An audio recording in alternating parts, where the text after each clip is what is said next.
Hello साथियों, आप लोग कैसे हैं? आई होप आप ठीक ही होंगे। तो दोस्तों, आज की वीडियो में हम 12th केमिस्ट्री के अंतर्गत जैव अणु बायोमोलिक्यूल्स के सभी ऑब्जेक्टिव क्वेश्चन करेंगे और ये ऑब्जेक्टिव क्वेश्चन एग्जाम के लिए इम्पोर्टेंट है।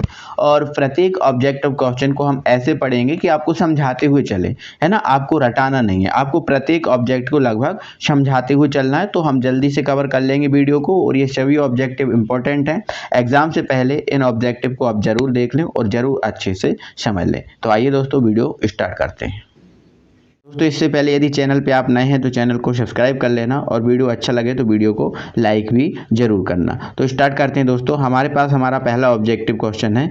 हम पहले तो एक शब्द में पहले तो हम सही विकल्प चुनकर लिख रहे हैं, और ये सही विकल्प में आप इनको एक एक करके अच्छे से देख लें। तो पहला हमारा सही विकल्प है कि सेलुलोज का 1 लाख। मतलब सेलुलोज का 1 लाख का मतलब इतना सा सिर्फ है कि सेलुलोज किससे मिलकर बना। सेलुलोज की 1 लाख इकाई क्या है, सबसे छोटी इकाई क्या है, वो आपको बताना है। तो सेलुलोज हमें पता है ग्लूकोज से मिलकर बनता हो, है ना। सेलुलोज किससे मिलकर बनता है? ग्लूकोज से मिलकर बनता है। लेकिन सेलुलोज अल्फा ग्लूकोज से मिलकर बनता है कि बीटा ग्लूकोज से मिलकर बनता है? तो आपको याद रखना है जो सेलुलोज है वो बीटा ग्लूकोज से मिलकर बनता है, ठीक है। नेक्स्ट है आपका ये इक्षु शर्करा लिखा है, बट इक्षु को तो हटाए दो, ये लिखो आप शर्करा। शर्करा के जल अपघटन से बनता है। मतलब जब जो शक्कर होती है, जो शक्कर का सूत्र क्या है? C12H22O11। ये शक्कर है, इसकी जल से क्रिया कराएं तो क्या क्या बनता है? तो आपको ध्यान रखना है, जब शर्करा का जल अपघटन होता है तो एक ग्लूकोज का अणु बनता है और एक फ्रक्टोज का अणु बनता है, ठीक है। ये सही आंसर है। प्रोटीन रचना की मौलिक इकाई क्या है? मतलब जो प्रोटीन है वो किससे मिलकर बनता है, ये आपसे पूछा गया है। तो प्रोटीन जो होता है मेरे भाई वो एमिनो अम्ल से मिलकर बनता है, ठीक है। प्रोटीन किससे मिलकर बनता है? एमिनो अम्ल से मिलकर बनता है। और एक बात यहाँ से और याद रखना कि जो प्रोटीन है एमिनो अम्ल से तो मिलकर बनता है, और एमिनो अम्ल, बहुत सारे एमिनो अम्ल, जब प्रोटीन बनेगा तो बहुत सारे एमिनो अम्ल मिलेंगे। तो जब बहुत सारे एमिनो अम्ल मिलते हैं तो जो एमिनो अम्ल एक दूसरे से जिस बंध के द्वारा जुड़े होते हैं उस बंध को हम पेप्टाइड बंध बोलते हैं, ठीक है। तो एमिनो अम्ल कौन से बंध द्वारा जुड़ा होता है? तो पेप्टाइड बंध के द्वारा जुड़ा होता है। ये भी एक इंपॉर्टेंट क्वेश्चन है, ठीक है। चलो नेक्स्ट है, प्रोटीन की द्वितीय संरचना को निम्न में से कौन स्थायित्व प्राप्त करता है? देखो, प्रोटीन की द्वितीय संरचना की बात की है, और प्रोटीन की जो द्वितीय संरचना है इसको स्थायित्व कौन प्रदान करता है? हमारा ये क्वेश्चन है, ठीक है ना। तो जो एक सेकेंड, प्रोटीन की जो द्वितीय संरचना है इसको जो स्थायित्व प्रदान करता है वो प्रदान करता है हाइड्रोजन बंध। और अगर ये क्वेश्चन ऐसा आ जाए कि प्रोटीन की प्राथमिक संरचना को स्थायित्व कौन प्रदान करता है? प्रोटीन प्राथमिक संरचना को स्थायित्व कौन प्रदान करता है? इसका मतलब ये है कि प्रोटीन किससे मिलकर बना। तो प्राथमिक संरचना को जो स्थायित्व प्राप्त करता है वो है एमाइड बंध। एमाइड बंध को ही पेप्टाइड बंध बोलते हैं, समझ रहे हो आप। एमाइड बंध को ही क्या बोलते हैं? पेप्टाइड बंध। तो प्रोटीन की प्राथमिक संरचना को स्थायित्व कौन प्रदान करता है? एमाइड बंध या पेप्टाइड बंध। और द्वितीय संरचना को स्थायित्व कौन प्राप्त करता है? हाइड्रोजन बंध, ठीक। तो साथियों, हमारा अगला क्वेश्चन है, निम्न में से कौन सा क्षारक डीएनए में नहीं है? अब डीएनए में पता है कि कौन कौन से, तब तो हम नहीं वाला बता पाएंगे। तो सुनो, डीएनए में 4 क्षार होते हैं, जिनमें कौन कौन सा होता है? पहला होता है एडेनिन, दूसरा होता है ग्वानिन, तीसरा होता है साइटोसिन, और चौथा होता है थाइमिन। ये 4 क्षार होते हैं, ठीक है। तो देखो, एडेनिन यहाँ पर है, एडेनिन यहाँ पर है, ग्वानिन यहाँ पर है, ठीक है, साइटोसिन इसमें दिया नहीं, और थाइमिन यहाँ पर है।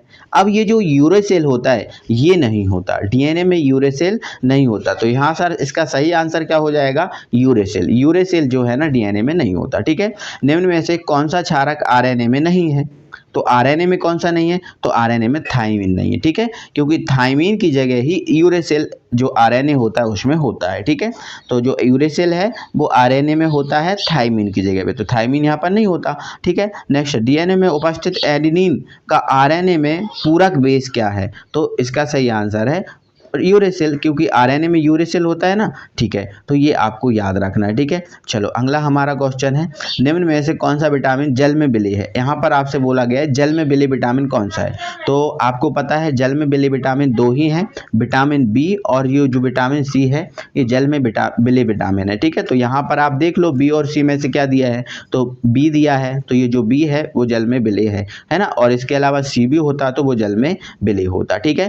तो हमारे 9 हो गए। इसके बाद हम आगे बढ़ेंगे और एक सेकंड, हाँ ये हमारा 10वां है और ये हमारा 10वां है और ये हमसे क्या बोल रहा है, विटामिन B1 का रासायनिक नाम। जो विटामिन B1 है इसका रासायनिक नाम क्या है। तो दोस्तों विटामिन अगर पढ़ना है तो विटामिन के सभी विटामिनों के रासायनिक नाम को याद करने के लिए एक ट्रिक दी है आपको, वीडियो के डिस्क्रिप्शन में उसका लिंक दिया है, आप जाकर उसको देख सकते हो। तो विटामिन B1 है, विटामिन बी को ही B1 बोलते हैं, पहले ये सुनो, विटामिन बी को ही क्या बोलते हैं, B1, और इसका रासायनिक नाम क्या है, थायमीन है। ठीक है, विटामिन B1 का रासायनिक नाम क्या है, थायमीन। अच्छा, अगला है दूध में उपस्थित डाइसैकेराइड क्या है। मतलब ये पूछा है ऐसा, देखो कल को क्वेश्चन ऐसा ही आ सकता है कि दूध में उपस्थित शर्करा कौन सी है, दूध में उपस्थित शर्करा कौन सी है। तो दूध में उपस्थित जो शर्करा है उसका नाम है लैक्टोज। दूध में लैक्टोज उपस्थित होता है। ठीक है, और एक बात और सुनो, लैक्टोज किस में टूटता है, तो ग्लूकोज और गैलेक्टोज में। लैक्टोज किस में टूट जाता है, ग्लूकोज और गैलेक्टोज में। ठीक है ना दोस्तों। तो एक बार दोस्तों वीडियो अच्छा लग रहा है तो वीडियो को लाइक जरूर करें। ठीक है, चलो नेक्स्ट है इंसुलिन की कमी से होने वाला रोग। जो इंसुलिन है इसकी कमी से कौन सा रोग हो जाता है, तो इसकी कमी से हो जाता है डायबिटीज। क्या हो जाता है, डायबिटीज हो जाता है। ठीक है, नेक्स्ट है कौन सा ग्लिसरॉइड नहीं है। अब ग्लिसरॉइड होता है बसा। ग्लिसरॉइड क्या होता है, बसा, या जो बसा मतलब जो तेल होता है ना उसे ही हम बोलते हैं ग्लिसरॉइड।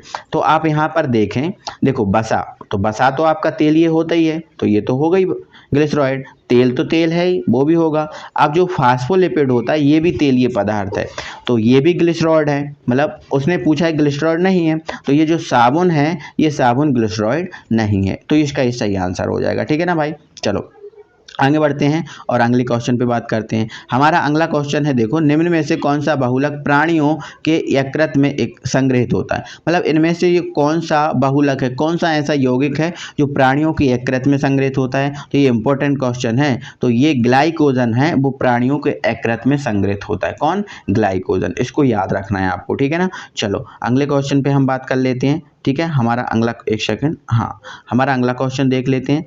और हाँ अगला हमारा क्वेश्चन है, एक सेकंड, ठीक, अगला हमारा क्वेश्चन है मेरे भाई, निम्न में से कौन सा अम्ल एक विटामिन है। मतलब ये अम्ल भी है और एक विटामिन भी है।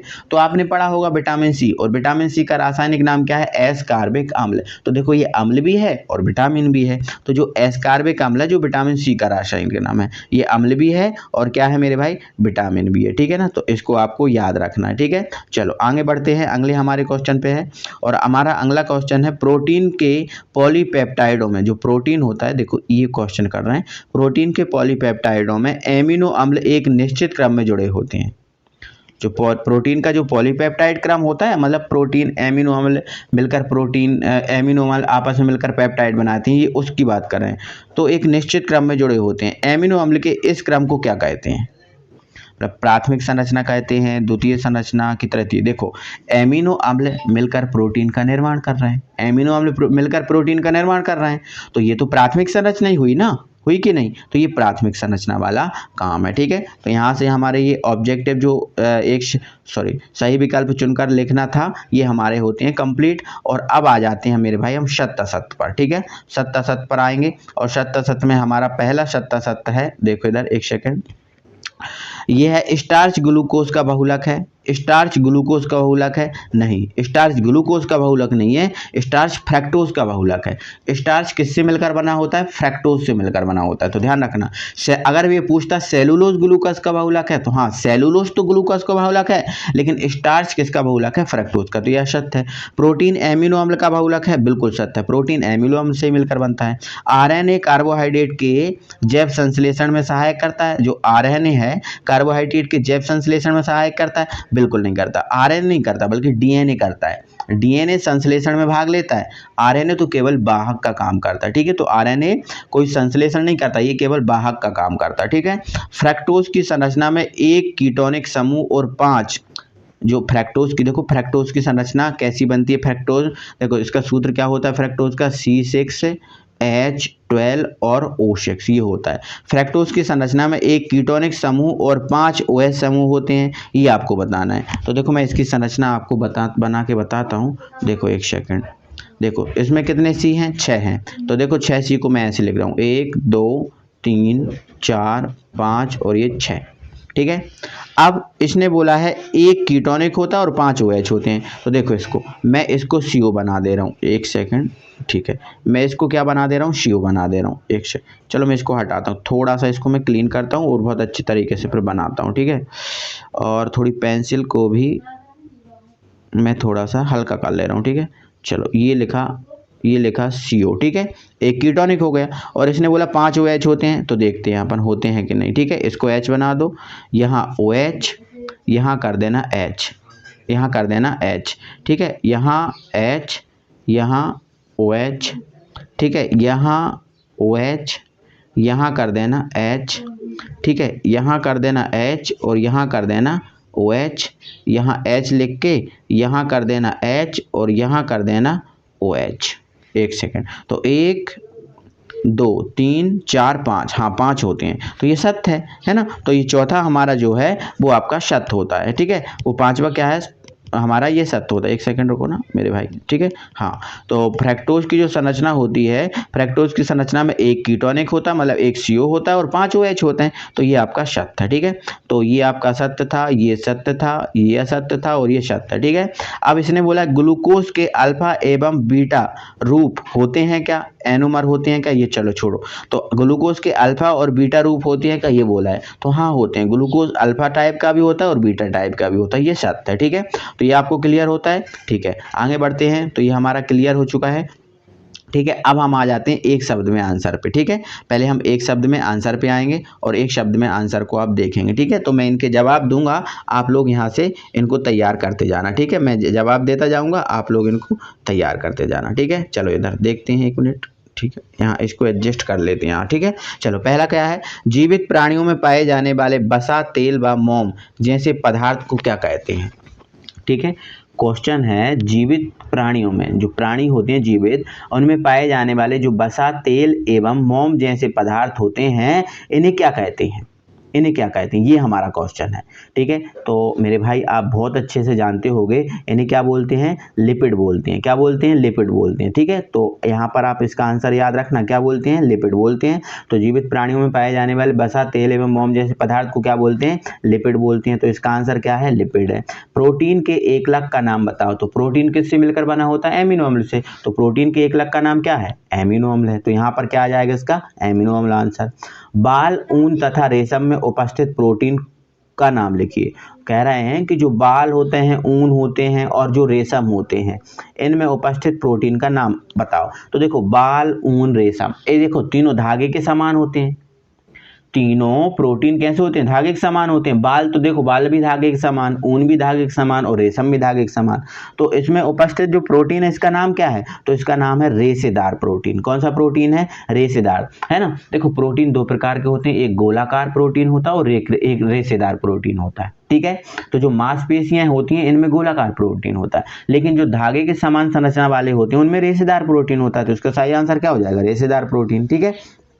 चलो नेक्स्ट है हमारा अगला क्वेश्चन है, ठीक है। ये है रक्त का थक्का बनाने के लिए कौन सा प्रोटीन उत्तरदायी है। तो इसका आंसर है फाइब्रिनोजन। क्या है, फाइब्रिनोजन। तो इसका आंसर लिख लो आप, फाइब्रिनोजन, ठीक है, फाइब्रिनोजन। देखो फाइब्रिनोजन, ओके। वृद्धि एवं दृष्टि के लिए कौन सा विटामिन आवश्यक है। देखो वृद्धि और दृष्टि, देखो वृद्धि तो आप मत पहचानो, दृष्टि से तो पहचान जाओ। दृष्टि मतलब आंखों का रोग, तो आंखों का रोग किससे होता है, रतौंधी, है ना, विटामिन से होता है ना, विटामिन ए से होता है ना, तो इसके लिए विटामिन ए है, ठीक है। चलो आगे हम बढ़ेंगे, एक सेकंड, आगे हम बढ़ेंगे। हमारा अगला क्वेश्चन है, एमिनो अम्ल का वह पीएच जिस पर विलेय के कणों पर विशुद्ध आवेश शून्य होता है क्या कहलाता। चलो इन ऐसे क्वेश्चन नहीं आते हैं ना, इनको कट करके रखो, ठीक है। आपको मैं पढ़ा भी नहीं रहा, आपको मैं बता भी नहीं रहा, उलझा भी नहीं रहा, ठीक है।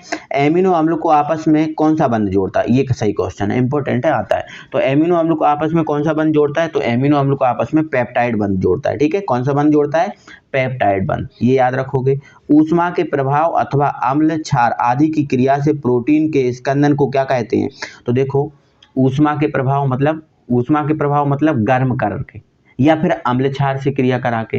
प्रोटीन का विकृतीकरण अगर आपने पढ़ा है तो उसमें एक लाइन लिखी है, जब प्रोटीन को गर्म किया जाता है या अम्ल क्षार से क्रिया कराई जाती है। तो प्रोटीन की जो मूल संरचना जिसमें मतलब अगर हम देखें अंडे का ही उदाहरण लें, तो अगर अंडे को हम उबालें या अम्ल क्षार से क्रिया कराएं, ठीक है, तो अंडा का जो सफेदी भाग है वो रबर जैसा हो जाता है और पीला भाग बॉल जैसा हो जाता है। तो मतलब और ये सब इकट्ठे हो जाते हैं, एक जगह एकत्रित हो जाते हैं, मतलब स्कंदित हो जाते हैं। एकत्रित होना, इकट्ठे होना स्कंदन कहलाता है, ठीक है। तो स्कंदित हो जाती हैं और ये स्कंदन अनुक्रमणीय रूप से होता है। मतलब एक बार जब अंडा रबड़ जैसा हो गया फिर से वापस थोड़ी ना हो पाएगा उसी टाइप का, ठीक है। तो यही बोला है, ऊष्मा मतलब ताप के प्रभाव अथवा अम्ल क्षार आदि की क्रिया से प्रोटीन के स्कंदन को क्या कहते हैं? प्रोटीन का विकृतीकरण, ठीक है, याद रखना। आरएनए एवं डीएनए के थाइमीन के स्थान पर कौन सा क्षारक होता है? आरएनए में डीएनए के थाइमीन के स्थान पर कौन होता है? यूरेसिल। हमने पहले ही क्वेश्चन में पढ़ा था, ठीक है। आगे बोला है दूध में उपस्थित डाइसैकेराइड शर्करा क्या कहलाती है? जो दूध होता है इसमें उपस्थित डाइसैकेराइड शर्करा क्या कहलाती है? लैक्टोज। मैंने आपको स्टार्टिंग में ये क्वेश्चन आ चुका है, समझ में आपको आया कि नहीं आया? आ गया, ठीक है। और दोस्तों टेलीग्राम चैनल पे मैं इसकी पीडीएफ भी डाल दूंगा, तो आप इसकी पीडीएफ को देख सकते हैं और पीडीएफ से डायरेक्ट पढ़ सकते हैं। इसमें आंसर भी है, ठीक है, इसमें आंसर भी नीचे दिए हैं, तो आप पढ़ लेना उनको, ठीक है। चलो नेक्स्ट है हमारा, क्या है हमारा? रिक्त स्थान है। और अगला जो रिक्त स्थान है पहला, इसमें बोला है विटामिन B2 का रासायनिक नाम क्या है? आप जानते हो थाइमीन है। स्टार्च एक पॉलीसैकेराइड है। स्टार्च कौन सा सैकेराइड है? पॉलीसैकेराइड, इसमें पॉली आएगा, है ना। स्टार्च पॉलीसैकेराइड है।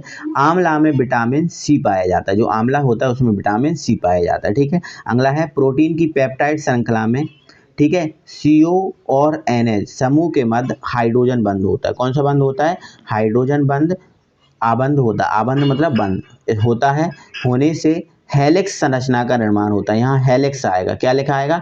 हेलिक्स आएगा, ठीक है। जैसे वो तुमने डीएनए में देखा होगा ना, इस टाइप से संरचना, इस टाइप की संरचना है ना, तो ये हेलिक्स संरचना का क्या होता है? इसमें निर्माण होता है, ठीक है। नेक्स्ट है डीएनए और आरएनए के बेस अनुक्रम में एक प्रमुख अंतर यह होता है कि आरएनए में डीएनए के एडेनिन के स्थान पर क्या होता है? यूरेसिल होता है। क्या होता है? यूरेसिल होता है। वैसे एडेनिन नहीं होना चाहिए, यहाँ थाइमीन होना चाहिए, ठीक है।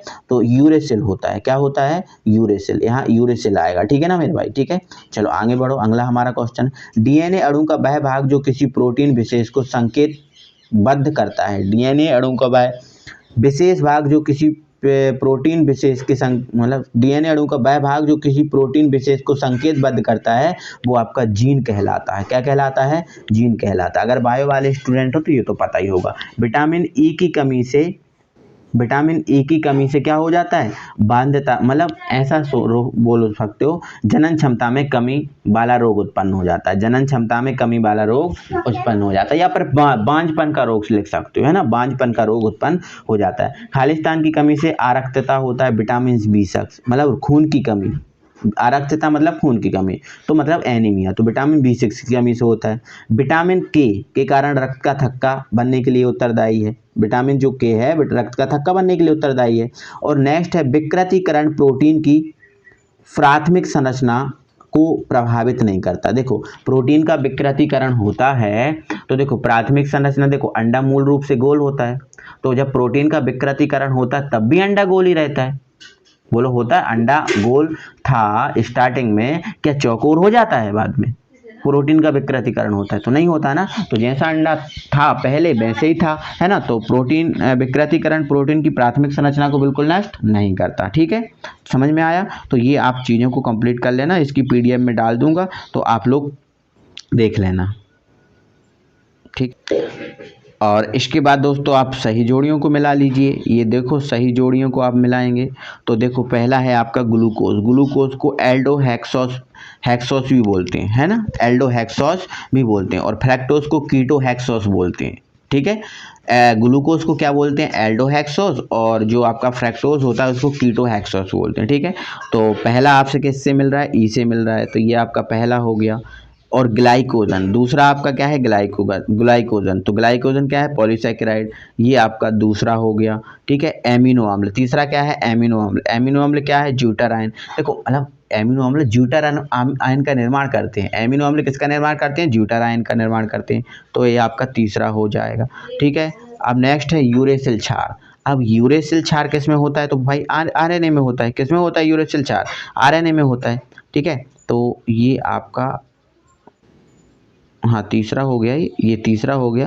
पहले भाई आपका डीएनए आएगा, है ना, डीएनए। तो डीएनए का आप बताएंगे पहले, तो डीएनए किस में आ जाएगा, डीएनए आपका आ जाएगा, सॉरी डीएनए, इसमें देखो आप मिलाओ, डीएनए किस में आ जाएगा, अनुवांशिकता का वाहक, ये सही है। डीएनए किस में आ जाएगा, अनुवांशिकता का वाहक, मतलब ये आपका फोर्थ वाला है, ठीक है। इसके बाद आपका यूरेसिल, वो किस में आ जाएगा, आपका आ जाएगा आरएनए में, किस में आ जाएगा, आरएनए में, ठीक है। तो ये आपका हो जाएगा पांचवा, ठीक है। फिर सुक्रोज, सुक्रोज का सूत्र, सुक्रोज क्या है, डाइसैकेराइड C12H22O11, यही है ना सूत्र, ठीक है। तो ये आपका आ जाएगा सातवां, ठीक है। फिर स्टार्च, फिर किसकी बात कर लें भाई, हम स्टार्च की बात कर लें, ठीक है, ये हमारा सातवां है। तो स्टार्च क्या है, पॉलीसैकेराइड, तो ये अपना हो जाएगा आठवां, ठीक है। फिर विटामिन सी एस्कार्बिक अम्ल, ये आपका नवा हो जाएगा, ये नवा एस्कार्बिक अम्ल। विटामिन के रक्त का थक्का नहीं, तो ये आपका 10वां हो जाएगा। और दुग्ध शर्करा लैक्टोज, ये आपका हो जाएगा, ठीक है। एक बार मैं इसको हटा दे रहा हूँ, आप मैच कर लो एक बार, देखो इसको बीच में कर दूं क्या, हाँ चलो ये मैंने बीच में कर दिया, ठीक है। अब मैच कर लो, स्क्रीनशॉट ले लो इसके, ये सही आंसर है, ठीक है। और इसकी पीडीएफ में मैं डाल दे रहा हूँ आपको टेलीग्राम चैनल पे, और मैं ग्रुप पे भी शेयर कर दूंगा, तो आप देख लेना, कंप्लीट कर लेना, ठीक है। तो एक बार जल्दी से वीडियो को लाइक करो, चैनल को सब्सक्राइब कर लो अगर नहीं किया है तो, ठीक है। मिलते हैं अगली वीडियो में, तब तक के लिए थैंक यू वेरी मच, ठीक है।